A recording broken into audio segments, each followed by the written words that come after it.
हाँ सर, आप उसको अनकॉन्स्टिट्यूशनल बोल रहे हैं, लेकिन वो बोल रहे हैं कि ये हम वो बोल रहे हैं कि वो ये आपको जो अमेंडमेंट है हाँ, वो अनकॉन्स्टिट्यूशनल है। 25 section 25 and 26, article 25-26। Article yes article 25 and 26 के ऊपर वो ज्यादा फोर्सफुली बोल रहे हैं कि इसके खिलाफ ये आप अमेंडमेंट ला रहे हैं।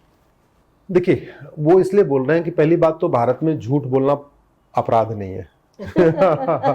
संविधान ने आर्टिकल 19 में जो फ्रीडम ऑफ स्पीच दिया, वो सच बोलने की आजादी दिया था। हमारे संविधान निर्माताओं ने सोचा नहीं था कि आने वाले टाइम में इतने झूठे लोग पीपल रिप्रेजेंटेटिव बन जाएंगे।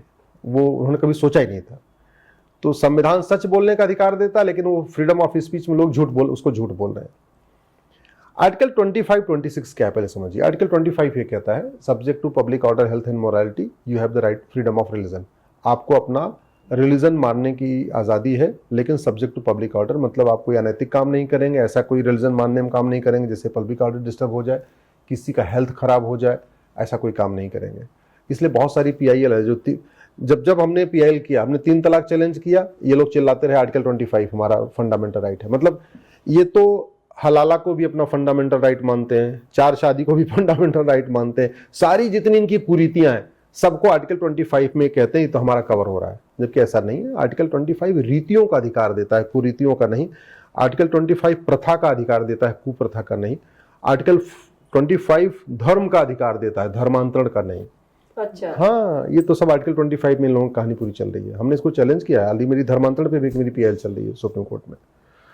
आर्टिकल 26 में ये कहा गया है कि सबको अपने अपने जो रिलीजियस प्लेस है उसको मैनेज करने का अधिकार है, मेंटेन करने का अधिकार है। लेकिन आर्टिकल 26 में ये थोड़ी कहा हुआ है कि तुम दूसरों की जमीन पे कब्जा कर लो, वहां मजार बना लो, वहां दरगाह बना लो, वहां पक्का कब्रिस्तान बना लो, वहां कुछ और बना लो, वक्फ। आर्टिकल 26 रिलीजियस प्लेस को बनाना, मैनेज करना, मेंटेन करने का अधिकार देता है। ये थोड़ी कहता है कि हाईवे के किनारे जमीन कब्जा कर लो, पहाड़ियों को कब्जा कर लो, जंगलों को कब्जा कर लो, जितने खेल के मैदान कब्जा कर लो, ऊसर जमीन, बंजर जमीन, पार्क, सब कब्जा करते जाओ। ये नहीं कहता, ये झूठ बोल रहे हैं। और झूठ इसलिए बोल रहे हैं क्योंकि संविधान में लिखा क्या है इसकी थोड़ी जानकारी बहुत कम लोगों को है। उसका फायदा OIC एंड कंपनी उठा रही है कि कुछ भी झूठ बोल दो, संविधान तो कोई खोलेगा नहीं, आर्टिकल 25-26 में क्या लिखा कोई पढ़ेगा नहीं। लेकिन मैं तो रिक्वेस्ट करता हूं सबको एक बार आर्टिकल 25-26 पढ़ना चाहिए, लिखा क्या है। ये इसलिए अनकॉन्स्टिट्यूशनल है क्योंकि भारत के संविधान में WAQF कहीं लिखा ही नहीं है, कहीं भी नहीं लिखा। ये जो वक्फ एक्ट बना है ना, ये संविधान के बिल्कुल खिलाफ बना हुआ है। संविधान में वक्फ कहीं लिखा ही नहीं है। तो ये कैसे इंट्रोड्यूस हुआ? बस ये बन गया तो बन गया, जैसे आर्टिकल 370 बन गई, आर्टिकल 35 में बन गया, प्लेस ऑफ वर्शिप एक्ट बन गया। कांग्रेस ने, मुगलों ने यहां पे इस्लाम को फैलाने के लिए नियम कानून बनाए, अंग्रेजों ने क्रिश्चियनिटी फैलाने के लिए नियम कानून बनाया, और कांग्रेस ने दोनों का काम आगे बढ़ाया। क्रिश्चियनिटी को फैलाने के लिए भी नियम कानून बनाया और इस्लाम को फैलाने के लिए भी नियम कानून बनाया। ये वक्फ एक्ट जो नेहरू जी ने 1954 बनाया है, केवल और केवल इस्लाम को आगे फैलाने के लिए बढ़ाया था, क्योंकि उसके पहले अंग्रेज 1894 में लैंड एक्विजिशन एक्ट बना के भारत की लाखों एकड़ जमीन चर्च को दे चुके थे। तो अंग्रेजों, पूरे भारत में आप देख लीजिए जहां जहां सिविल लाइन बनी है, आपके पुणे में भी सिविल लाइन है ना, हाँ, ये सब उसी 1894 वाले कानून से बनी है। और आपकी सिविल लाइन में भी ना चर्च के पास जमीन होगी, क्रिश्चियन के पास वहां जमीन होगी। ये काम उन्होंने किया ही था, इसी काम के लिए किया था। तो 1894 में अंग्रेजों ने पूरे देश भर में अलग अलग सिविल लाइन बना बना के चर्च को एस्टेब्लिश कर दिया, मिशनरीज को एस्टेब्लिश कर दिया, चर्च अपने मिशनरीज के स्कूल खुलवा दिए, मिशनरीज के हॉस्पिटल खुलवा दिए। किसी भी देश पे कब्जा करने का 3 तरीका होता है।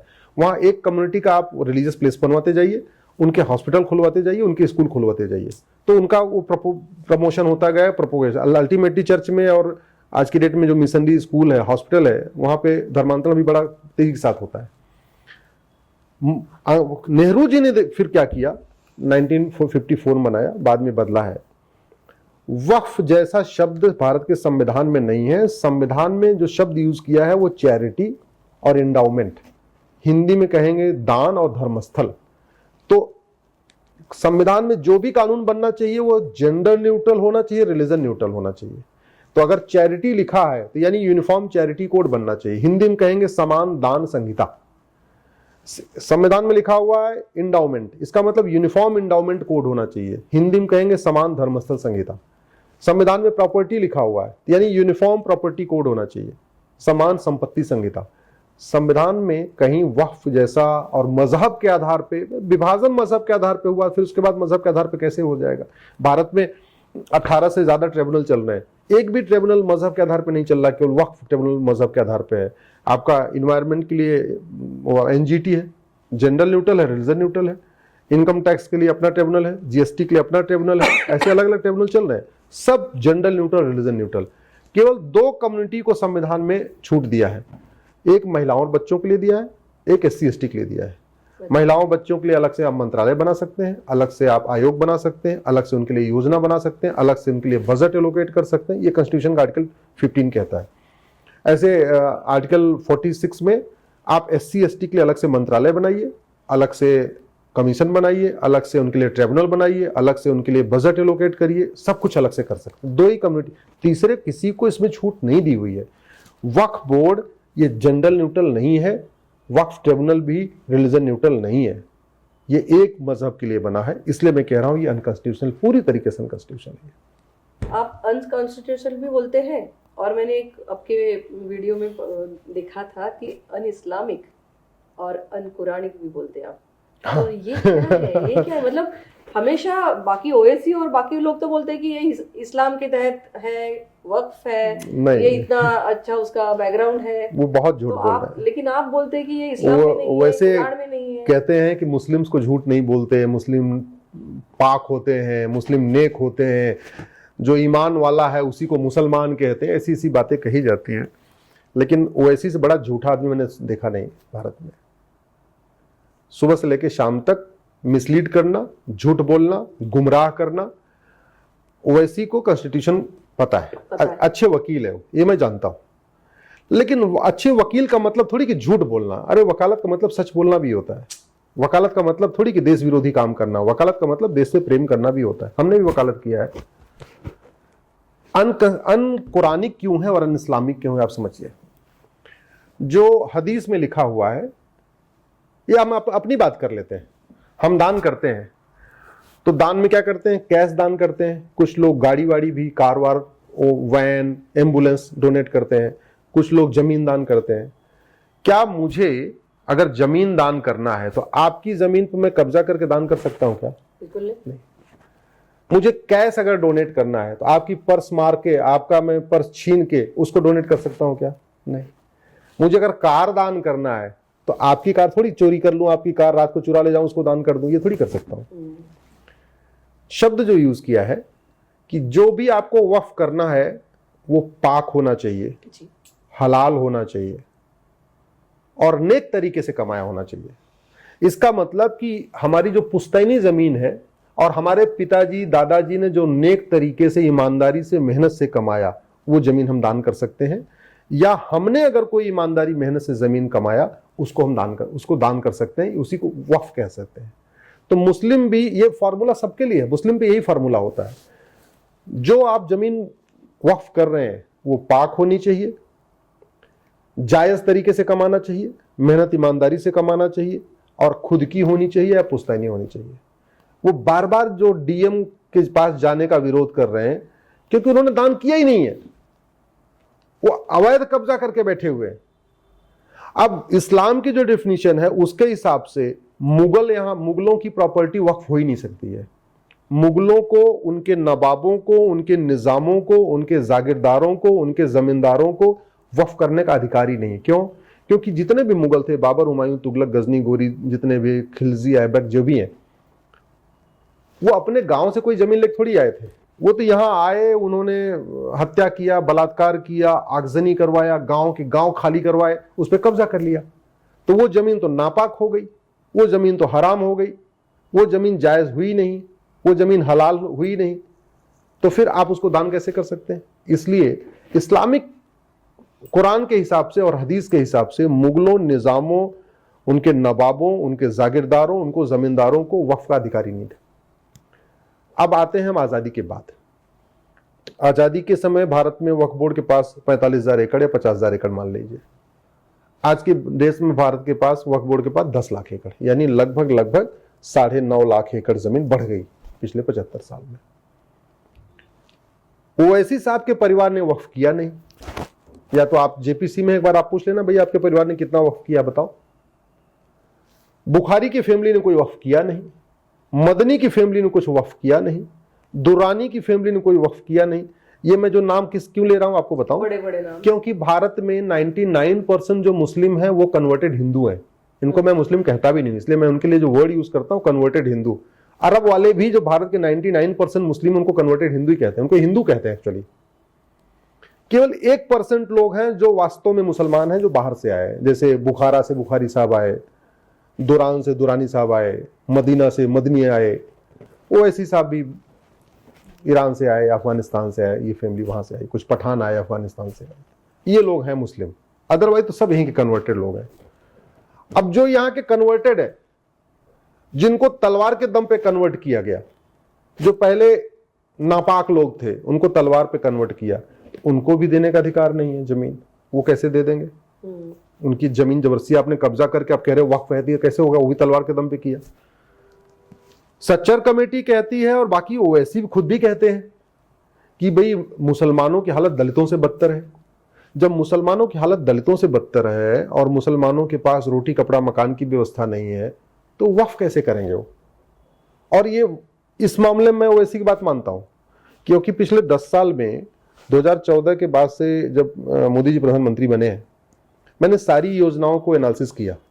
जितनी भी योजनाएं हैं, चाहे मुफ्त राशन योजना, मुफ्त अनाज योजना, मुफ्त वजीफा योजना, मुद्रा लोन योजना, सभी का फायदा ले रहे हैं। नहीं, थोड़ा बहुत नहीं, 35%। अच्छा, मिनिमम 35%। देश में मुस्लिम्स हैं 15%, जैसा वो कहते हैं, जनगणना जो 2011 वाली है। लेकिन आज की डेट में सभी केंद्र सरकार की योजनाओं का 35% लेते हैं। तो जो आदमी मुफ्त में राशन ले रहा है, मुफ्त में अनाज ले रहा है, मुफ्त में दुकान ले रहा है, मुद्रा लोन ले रहा है, सब कुछ कर रहा है, वो वक्फ कैसे करेगा? बिल्कुल। जिसके पास खुद ही घर नहीं है, जिसके पास खुद की जमीन नहीं है, जिसके पास खुद का कोई दुकान मकान नहीं, वक्फ कैसे कर देगा? इसलिए वो कागज नहीं दिखाना चाहते। मेरा ये मानना है, ये जो 9.5 लाख से ज्यादा, 9.5 लाख एकड़ जमीन बढ़ी है पिछले 75 साल में, ये पूरी तरीके से इस घटिया कानून का दुष्परिणाम है। वक्फ बाय यूजर है। चारागाह जितने थे उस पर कब्जा कर लिया, गोचर जमीन पे कब्जा कर लिया, बंजर जमीनों पे जहां जहां जगह मिली वहां कब्जा करते गए, हाईवे के किनारे कब्जा करते चले गए, नदियों के किनारे काफी जमीनें होती है ना, नदी चौड़ी होती है, तो वहां किनारे किनारे कब्जा करते चले गए, पहाड़ियों के किनारे कब्जे करते चले गए, जंगलों में कब्जा करते चले गए। ये पूरी जमीन अवैध रूप से कब्जा करके रखी हुई है। और कब्जा इसलिए किया, वक्फ बाय यूजर जो नरसिम्हा राव ने 1995 में जो कानून में लिख दिया था, उसी का फायदा उठाया है। नेहरू जी ने जो उसको यूज किया था, उसी का फायदा उठाया। अदरवाइज अंग्रेजों के समय में इतनी जमीन नहीं थी। मैंने आपको कहा, कानून पहला बना 1917 में, देश आजाद हुआ 1950 में, संविधान लागू हुआ 1950 में। 1917 से 1950 में टोटल कितनी जमीन? 45,000 एकड़। और 1950 से जैसे ही नेहरू का कानून बनता है 1954 में, एक जमीन बढ़ना शुरू होती है। 1995 में जैसे कांग्रेस का फिर से कानून नया वाला आता है, 1995 वाला वर्ड, फिर से जमीन बढ़ती है। तो 1954 से 1995 तक लगभग 4.5 लाख एकड़ जमीन होती है। 1995 से अभी 24 तक आते आते फिर 4 लाख से ज्यादा हो जाती है। अंग्रेजों के टाइम में टोटल जमीन होती है 45,000 एकड़, और आजाद भारत में हो जाती है एकड़ 10 लाख एकड़। ये जो जमीन बढ़ी है केवल और केवल कांग्रेसी कानून के कारण हुई है, कब्जा। इसलिए मैं बार बार कहता हूं, इस देश को अगर बचाना है तो आपको अंग्रेजी कानून तो 100% खत्म करना पड़ेगा, क्योंकि अंग्रेजों ने एक भी कानून हमारे लिए नहीं बनाया था, हमारे देश के लिए नहीं बनाया, भारत के लिए नहीं बनाया, सनातन संस्कृति के लिए नहीं बनाया। और कम से कम 50% कांग्रेसी कानून भी खत्म करना पड़ेगा, क्योंकि कांग्रेस ने जितने कानून बनाए वो अच्छे मोटिव के साथ नहीं बनाए, अच्छे इंटेंशन के साथ नहीं बनाए। कांग्रेस ने या तो कानून क्रिश्चियनिटी को प्रमोट करने के लिए बनाया, या तो उन्होंने इस्लाम को प्रमोट करने के लिए बनाया। कांग्रेस ने एक भी कानून सनातन धर्म को, भारत की संस्कृति को, भारत की परंपरा को, वसुधैव कुटुंबकम की भावना को, नारी तू नारायणी की भावना को, सर्वमंगल मांगल्य की भावना को, इसको प्रमोट करने के लिए एक भी कानून नहीं बनाया। या तो उन्होंने क्रिश्चियनिटी प्रमोट करने के लिए बनाया, या तो इस्लाम को प्रमोट करने के लिए बनाया। इसलिए कांग्रेसी कानूनों को खत्म करना ही पड़ेगा और कोई तरीका नहीं है। मैं सरकार का जो ये आया है इसको समर्थन करता हूं, जो 44 अमेंडमेंट आया है मैं इसका समर्थन करता हूं, पहले से अच्छा है। लेकिन एक नया सवाल ये होगा कि अगर बिरला जी धर्मशाला बना रहे हैं, बिरला जी की धर्मशाला पे मैं जाके बोलूं कि नहीं नहीं आप धर्मशाला मत बनाओ, ये तो हमारे पिताजी दादाजी ने मंदिर बनाने के लिए छोड़ा हुआ है, तो मेरा और बिरला जी का मुकदमा डिस्ट्रिक्ट कोर्ट में चलेगा। अब बिरला जी धर्मशाला बना रहे हैं और ओवैसी जाके बोले कि भैया ये यहाँ आप यहाँ धर्मशाला मत बनाओ, हमारे अब्बू ने यहाँ पे कुछ और करने के लिए छोड़ा हुआ है, तो जानते हैं वो मुकदमा वक्फ ट्रिब्यूनल में चला जाएगा। मतलब खुद की केस का खुद ही जज बने, ऐसा हाँ, तो नहीं न्याय के तहत तो नहीं नहीं, इसलिए